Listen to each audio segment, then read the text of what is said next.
No, I heard you. You threatened to kill her. True, but I have since changed my mind. Now you have something I want. And what's that?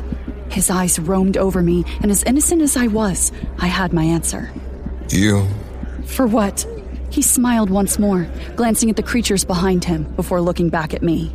Drake was not wrong. I do need more people for what I am building. Your sister is weak, dying. She's useless to me, but you are perfect. My chest hurt at how he spoke of her. I knew how close to death she was, which meant I had no time to waste. Can you save her? I knew I would give myself up to these creatures, these monsters, if I had to. For her, I wouldn't even question it. How could I? Tobias? He waved a hand, but didn't look away from me. Alistair? Take our sister downstairs, please.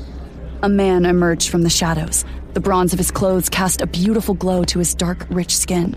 He wore his hair in a shorter version of Caden's. Red tinged his eyes as he focused on me, his face a mask of unreadable emotions. He prowled toward me, followed by a second creature. This second man's complexion was as pale as moonlight, but the most striking thing about him was the color of his hair. It was the pure white of sugar, and he wore it in a mass atop his head. I had never seen a shade so pretty. The one called Tobias stepped around me and reached for aim. I shifted, moving to protect her. In the next breath, I was on my feet, held in a vice-like grip. Caden lifted me high and turned me away from the two men as they picked up my sister by her arms. Gabby tried to keep herself awake. She reached for me and I her, our hands stretched toward each other. Ain! I struggled against Caden as they took her away from me. Shh, it's okay. He tried to call me, but all I saw was her leaving. I looked up at Caden, my panic a living thing inside of me. What are they going to do to her? Nothing. Yet.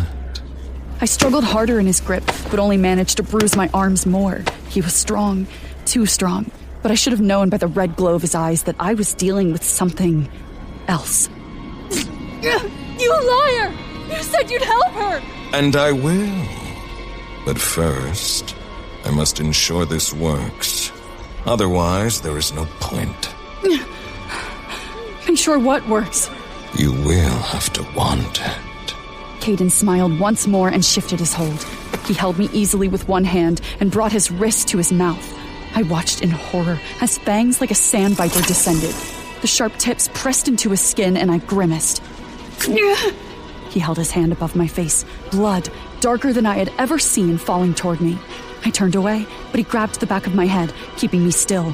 I opened my mouth to scream, and he shoved his wrist against my lips. Warm liquid filled my mouth, my throat, and my lungs. It tasted like poison, burned like acid, and made me scream against his flesh.